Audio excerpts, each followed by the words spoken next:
ఇప్పుడు నీకేమన్నా అయితే దాని పరిస్థితి ఏంట్రా? మేమందరం మీ గురించి ఆలోచిస్తూ ఉంటే మీరేమో మీ పిచ్చి పనులతో మీ ప్రాణాన్ని మీద తెచ్చుకుంటారేంట్రా? మామయ్య, మాకు పెళ్ళే 4 రోజులైంది, ఏమీ కాలేదు, మేము బాగానే ఉన్నాంగా. రే, అదేమో శుభముహూర్తం అది చెప్పి రావడానికి. మాకు మాత్రం ఉండదా మీ ఇద్దరు పెళ్లి చేసుకుని పిల్లా పాపలతో సంతోషంగా ఉంటే చూడాలని?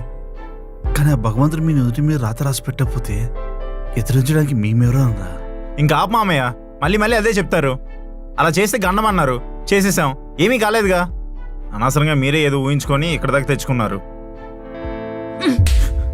అక్క, అంత పెద్దోడు అయిపోయావా?